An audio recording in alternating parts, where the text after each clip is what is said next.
I'm Nicola Tallant, and you're listening to Crime World, a podcast about criminals, drugs, and the sins of the underworld. We're Ireland's top podcast for 2025, and now we've got a new website. So if you want to learn more about crime and criminals, if you want stories, extras, and podcast subscriber specials, go to www.crimeworld.com.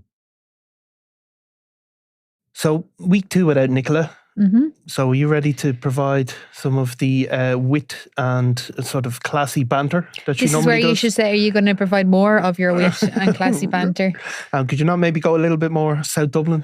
You know, a bit less sort of Tala twang, no? Oh, I can't. I have to represent where I'm from, unfortunately. Okay. Yeah. Well, Tala is South Dublin. Is that? Are you going to start? it is indeed, Eimear. Indeed it is, right?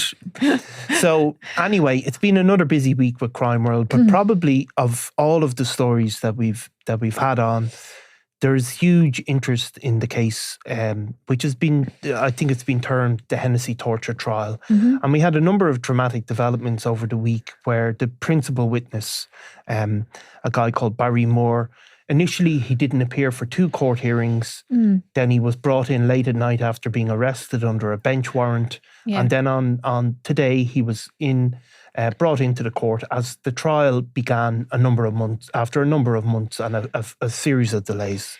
Yeah, so basically Barrymore, as you said, was held in custody on Thursday night because he was arrested on a bench warrant, and basically the judge said that it was done in order to allow the trial to go ahead, which it did today. And essentially what happened was Barrymore was called to the witness stand. Being the alleged victim, he was obviously the principal witness in the state's case against these 4 men. And when he was called to the witness box, he basically sat with his, looking at the ground with covering his head with one of his hands. And he essentially said, "I'm not giving evidence." And then it was put to him again to enter the witness box. And he basically said because it's a special criminal court, there's 3 judges there instead of a jury. And he said to the 3 judges, "I'm sorry to the 3 of you, but I'm not giving any evidence in the trial ever. I'm finished with it. I apologise to the 3 of you."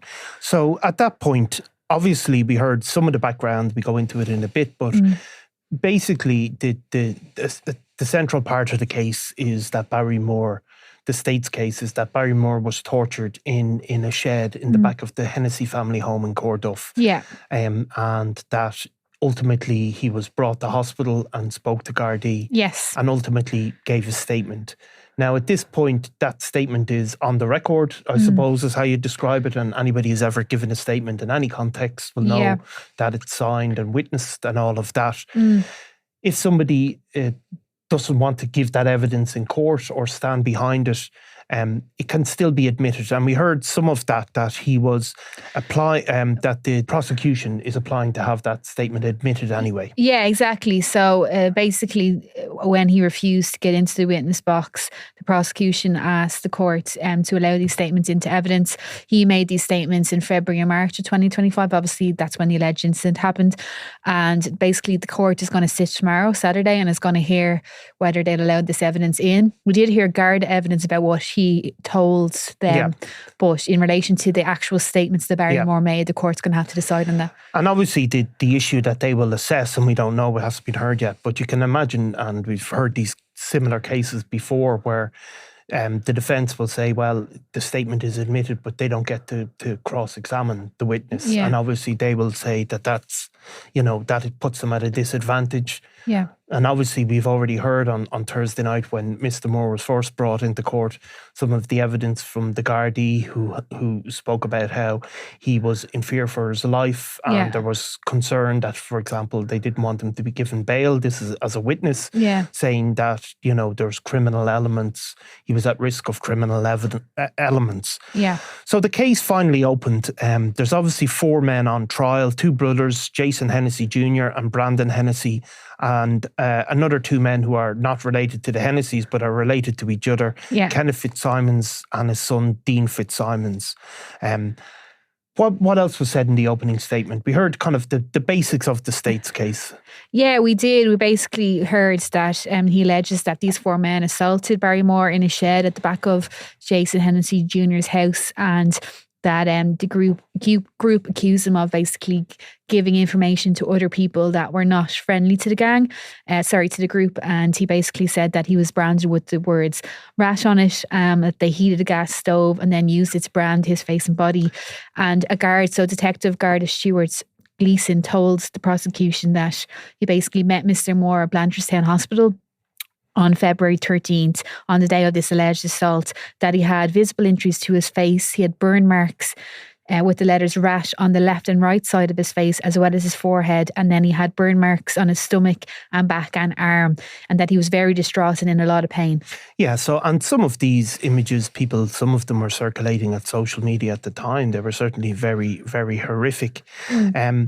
Now, the state further went on to, I suppose, describe the circumstances in which Mr. Moore ended up in the home. They described how he wanted to buy a tracksuit, and then he'd been met by Devon and Jason at the back of the house. Yeah. Initially, it had been a kind of a normal enough chat. But then at some point after, when Kenneth Fitzsimons was there, Mr. Moore had shown Kenneth Fitzsimons a photograph on his phone when Jason Hennessy had punched him and smashed the phone out of his hand and boxed him. And then we heard sort of, this is obviously from the statement, what was said to him at that point. Yeah, so we basically heard that Brandon Hennessy, so he's the 22-year-old, the youngest Hennessy, that basically he had said, you gave information to people. They said that they gave Barry Moore information that wasn't correct about the Hennessy home not having bulletproof windows, because he knew that he would tell the lads. And he said Brandon Hennessy punched him, and then that there was a steel object taken out, and that he was then assaulted with that. And he said that at one point Devon Hennessy, who was Brandon's older brother, said, stop, you're going to kill him. And he said, Brandon Hennessy allegedly said to Devon Hennessy, if you want to not be here for it, you can go out into the garden. So he described really a savage beating, or the state described what they believe was a savage beating, where he was hit with a breaker bar, hit 7 or 8 times on the legs, that he was constantly being told to tell the truth, and that Brandon Hennessy at one point came in like a madman screaming at him. And he said Brandon told him, this is in the statement, I told you on purpose because I knew you would go back and tell the lads, as you said. Now, obviously, the bit that really sticks in the mind, I suppose, is this branding. Because obviously this incident was happening. There was, he claims that he was punched a lot, and then that this breaker's bar, which was 5 feet of solid steel, that was used. But then he said at one point, Jason Hennessy Jr. left, came back to the shed, and he had a blue camping stove and a cattle marker with rat on it. And he said that the gas stove was used to heat the marker. He said that at this point he obviously could see what was going to happen to him. He was pleading with them to leave him. They wouldn't leave him. That Dean Fitzsimons came through and said, I've been waiting on you. And then he says he started to attack him with the breaker bar.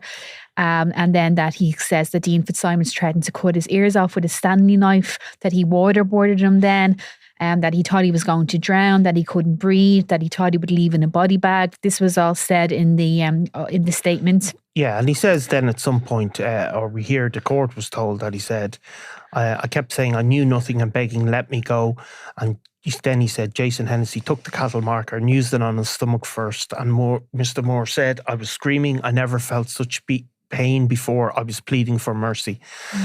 So at another point, there's very graphic evidence continuing about him being branded. And then at some point he said, Mr. Moore, in his statement, said he heard Brandon saying they should pull down his tracksuit and rape him with a stick before Dean stood on his back and danced on his neck, choking him. So Devon Hennessy said asked him to let Mr. Moore go at this point. And he said Dean rammed the iron into the right side of his face for about 7 or 8 seconds. So really dramatic evidence.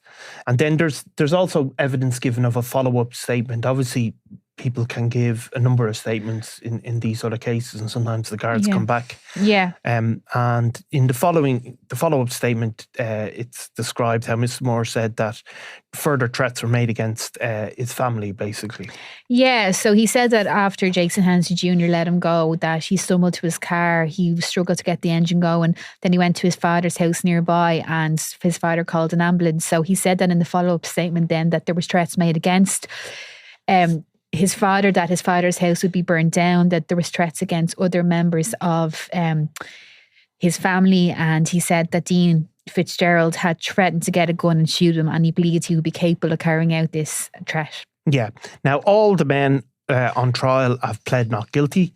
They're all facing slightly different sort of charges, but they have pled not guilty. Jason Hennessy and Brandon Hennessy and Kenneth Fitzsimons and Dean Fitzsimons, they're all charged with false imprisonment, basically. Yeah, they're charged with false imprisonment, intentionally causing serious harm, and participating in or contributing to the activity of a criminal gang by assaulting Barry Moore and causing him serious harm. So that's just a long kind of charge, but basically it's false imprisonment and serious assault.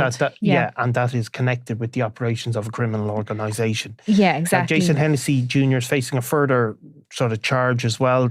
That's separate to the others? Yes, that's in relation to producing a branding stamp. Obviously, the allegations are that branding stamp was used to put rat onto Mr. Moore's body, and then his brother Brandon Hennessy is charged with producing a steel breaker bar. We heard the allegations that were done in relation to that. Dean Fitzsimons is further charged with making threats to kill or cause serious harm, and then producing the branding stamp and the breaker bar. And Kenneth Fitzsimons, his father Kenneth Fitzsimons, is charged with producing a steel breaker bar and an axe during this dispute. So we'll be back to this no doubt next week, because the trial will go on. It could be a number of weeks, but we'll try and give regular updates. Yeah, well, it says that it's sitting on Saturday, so I imagine they're going to try and get it done now before Christmas. So there'll definitely be a lot of updates. It's a very there's a lot of information in the trial, so we'll definitely come back to that.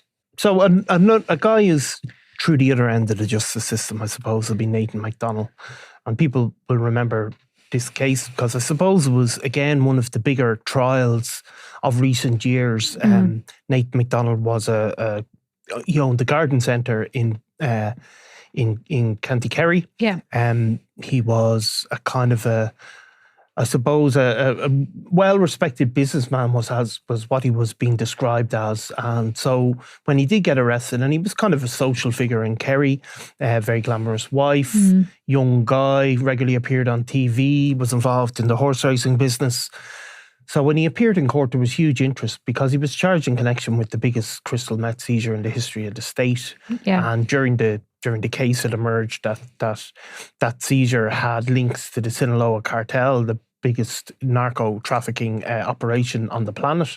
So it was a huge kind of mix of events. But I suppose the fruits of his labour were outlined in a separate case this week, which was a civil proceedings, basically. Yeah, it's basically granting permission for the revenue to reclaim money owed to them in unpaid taxes by Nathan McDonnell. So the debt is $125,000, and it's basically unpaid income tax. And they had notified him of proceedings being taken against him, but there wasn't an appearance by him. Obviously, he's in jail. So essentially, what was granted this week was that revenue can basically appoint a receiver over 50% of the house. So the house has gone on sale. It's gone on sale in Ballyrow and Tralee, which is described as one of kind of the nicer areas of Tralee. Very, very gorgeous houses, people can see if they look it up. And essentially that is still up for sale, but when that is sold, revenue will be able to access half of that. So the 50% is owned by Nathan McDonnell. And then obviously the half they won't have claim to is the half owned by his wife. So it's over a 3-year period this debt was built up between December 2020 and December 2023. And he obviously owed 150,000, but that debt is particularly relevant, or at least Nathan McDonnell claims it is, because it's those tax bills that he claims led him to getting involved in this drugs plot. When he was in court, when he was being sentenced, he spoke about effectively running into this debt and then doing everything he could to just cover his debts day by day. So basically robbing Peter to pay Paul, and that he had the opportunity, I think it was for 100 and something thousand, 150,000 to make a one-off profit on this drug debt. Yeah. So, it sort of matches the amount he actually owes the revenue. You have to look at it and think it wasn't 150,000 is a big debt Risk to revenue. But I mean, he could have sold his house, I suppose. Yeah, of course. Bought an apartment and been in the clear. I mean, this is the irony of these things. It is. I mean, there obviously is money to be made from the sale of the house above the mortgage. So he could have. Of course. I think it goes back to this. Well, we don't know how long, how much he maybe would have made on it with this mortgage, but you think it goes back to the social status of people like that. He was a really well-known person. Him and his wife enjoyed the social life, and they had this gorgeous house. Like, it's really nice. But as you said, you could probably downsize. It's 4-bedroom, 4-bathroom. It's in a gated community. It's 353 square meters. You could buy a cottage for 100 grand or something and live there and pay off your debt and not get involved with El Chapo and the like. Well, this is it. But then I think sometimes those explanations are a bit simplified, aren't they? I don't know. Are they? That he did this to pay off his income tax bill. Oh, well, maybe so, but I mean, it just shows you that it just doesn't. It's.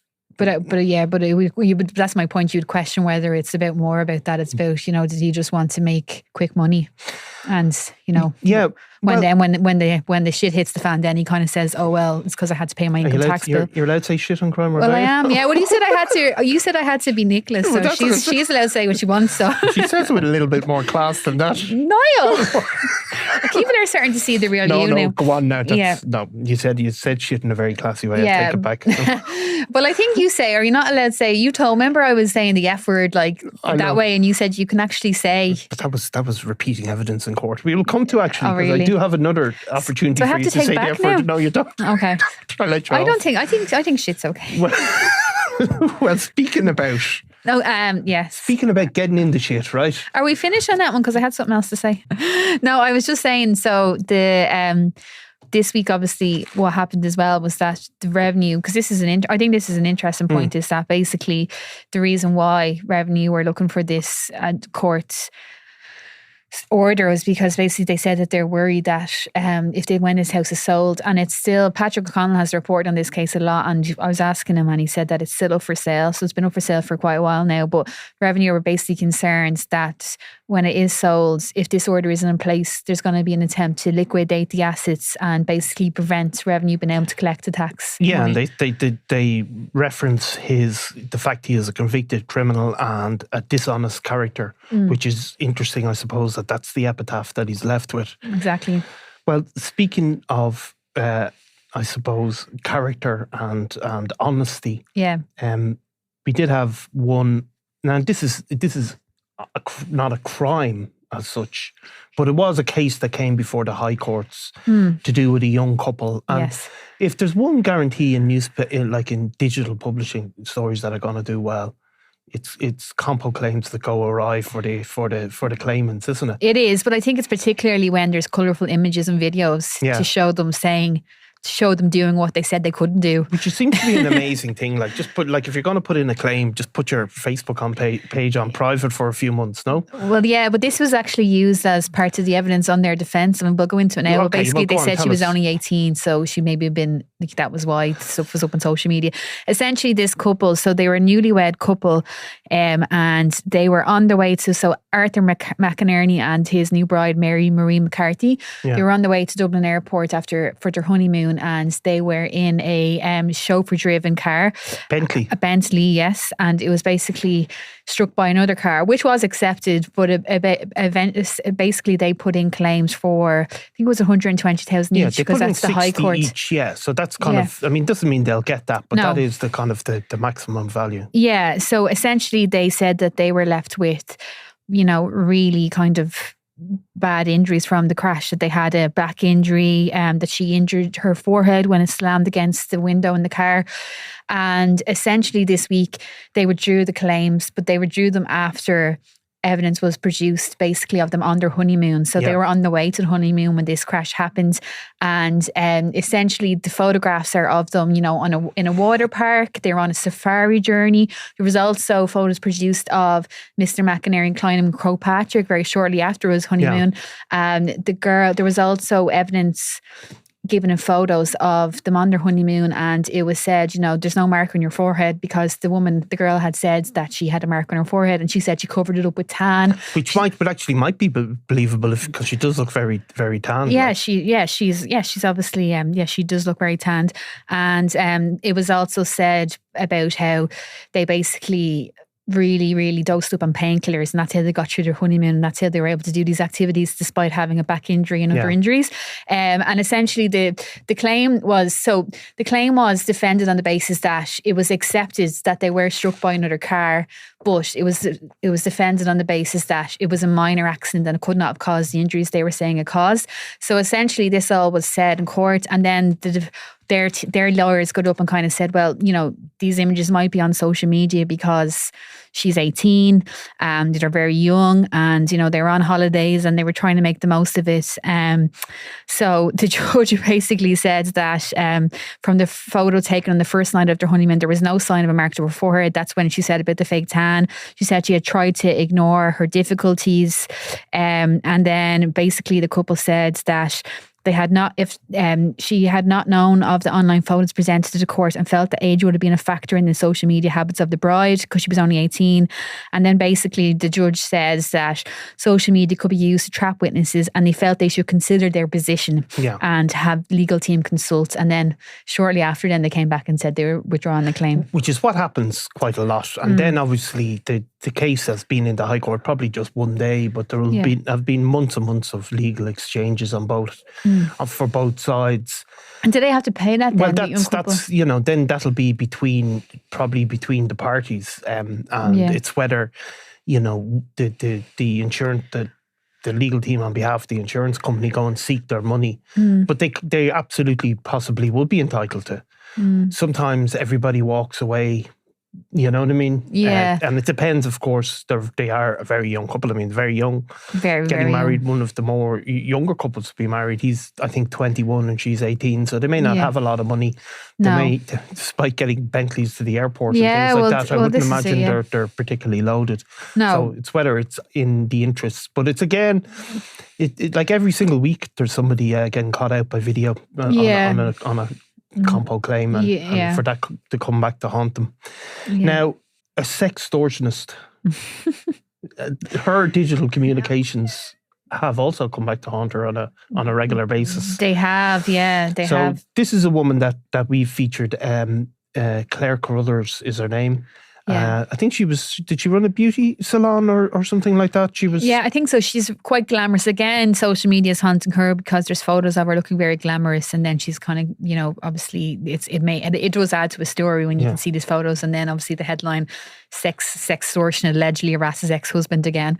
So, you know, we did a first story about her a couple of years ago, and basically what it was she had been convicted of demanding money off a guy she'd had a fling with, as it was described.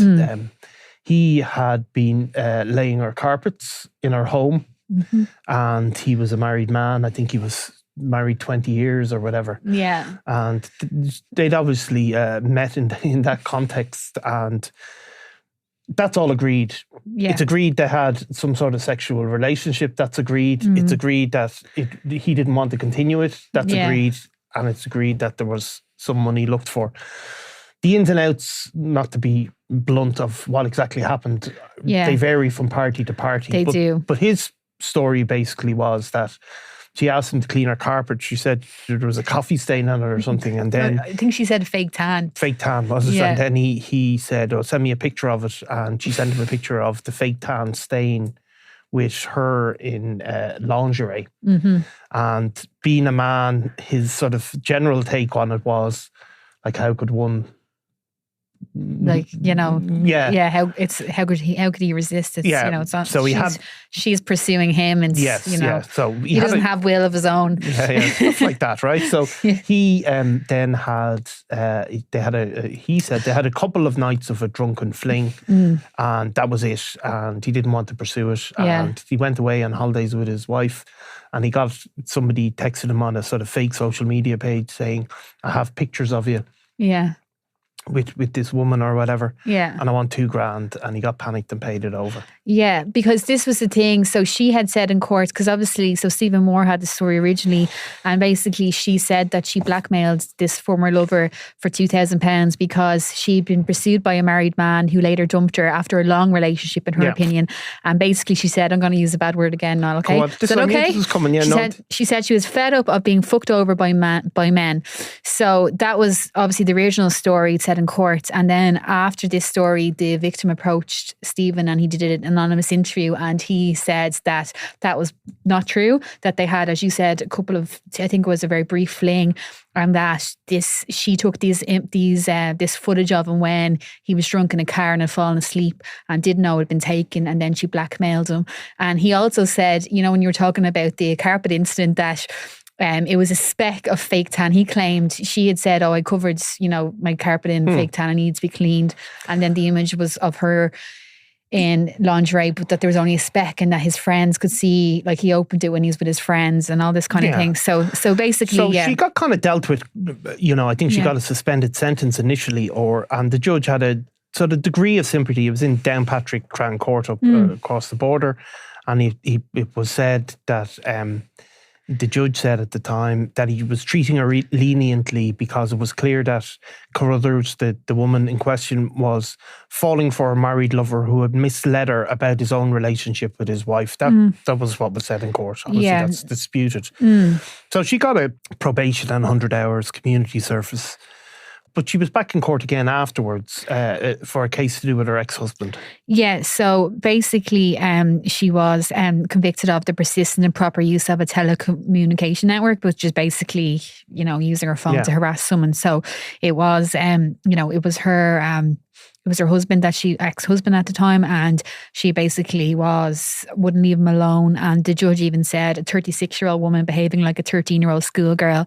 It's the behaviour of the schoolyard. So she does obviously have history for harassing people. Yeah, and now she's been arrested again. Obviously, no charges as at this point. No, but she's certainly under suspicion of committing something along the same lines again. Yeah, exactly. Yeah. And so I suppose as well, like as Stephen points out in his story, she had threatened to sue the Sunday World because obviously the story was done about how she'd been harassing her ex-husband. But 6 weeks later, she was also actually convicted of harassing her ex-husband. So, she obviously did have form for it. So look, we'll come back to it if there's further charges brought there. Now, just finally, if you're the most hated man on TikTok, right, by your own admission, you would think that, you probably have to have a thick skin. But we had a bizarre story, about a TikToker, a guy called Dean Sheen. Yeah. And he has self-described himself as the most hated man on TikTok. He does, yeah. But he was furious to be compared to another Limerick ex-con called Shane Burns. Yeah, so apparently it's okay to be a convicted woman beater, but if you accuse someone of sexually assaulting a woman, it's it's a totally different thing. That's what this man is trying to claim. Yeah. So he gave his former partner an awful time in terms of the injuries inflicted on her, but basically he put up this statement that he was not happy that he had been jailed in the UK for this domestic violence abuse, but he objected to comparisons to this other offender, Shane Burns, who was convicted of a sexual assault. And he basically said, the difference between me and Shane Burns is that Shane Burns was convicted of 2 sexual offences against women. He's an actual repeat sexual offender. Mia went to prison for domestic abuse, coercive control, and actually bodily harm. So I don't know if he's trying to actually minimise his, but like by putting them out there, he's actually making them sound like, you know, so I'm only guilty of domestic abuse, coercive control, and actually bodily harm. But it just shows you there's degrees of everything. There's always, it just proves in life, there's always somebody to look down on. Do you know? Yeah. Just because you're a woman beater, coercive controller and all of that. Yeah. And then the other thing it shows in the modern world on TikTok, it all gets shared anyway, doesn't it? Exactly, yeah. So like and the thing is, like, he's obviously bringing the attention to it himself by putting this out there as well. So I always find it funny, people that commit these really serious crimes and they seem to have some kind of, you know, a moral... What's that word where, you know, they can get to so far. So so far is okay, but you get beyond that. Totally. And I mean, apparently it happens in prison that you can have the rapists will look down on the paedophiles. And even amongst the paedophiles, certain paedophiles will look down. And I've been told this, that, you know, a sort of a paedophile that might have committed an offence with somebody he knew might look down on somebody, you know what I mean? Like a random attacker. Yeah, something like that. Like, so there's always a... You know, however bad I am, it's always good to look down on the person who's done something worse, I suppose. Yeah, it's just this morality police by people who commit awful crimes. I suppose it's funny to it's just a kind of a strange one, but I suppose, you know, I don't think Sheen will have a case for us to be too hard on him anyway. No. So it's almost 2 weeks of crimeworld.com up and running. Well, probably 10 days at this stage. Yes. How are you enjoying? Yeah, I love it. Do you not believe me? No, I do. I actually, it is, I think it's going really well. Hopefully people like it. And, you know, it's obviously the first time for us to be a subscription site. Yeah. And, you know, it is, people do seem to want to read our content. And I think we've been working very hard on it. And obviously we're missing Nicola, but I think like it's been, this week hasn't been, last week was chaotic, but I think we're starting to maybe get into a rhythm of things, are we? Well, yeah. What do you think? No, I think it's been great. I think it's you have to try and the core of the stories don't change that much actually in journalism over many years.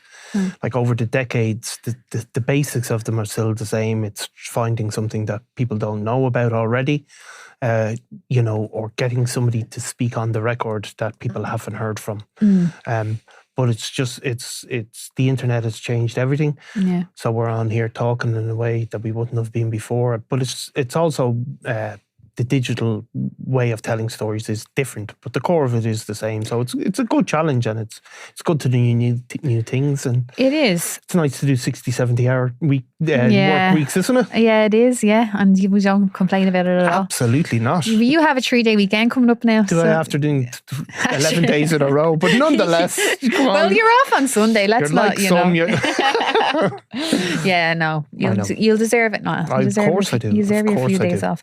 But yeah. Okay. But well, we'll come back to more stories next week, no doubt. Absolutely, Eimear. And you know, you can curse away as much as you want, and hope your mother doesn't listen. I actually don't curse at all. My mother doesn't listen, so she told me that to talk too fast. So at least we know that I won't get in trouble for that. Okay, well, you can say your curses nice and slowly for the future. Okay. Thanks, Eimear. Thanks, Niall.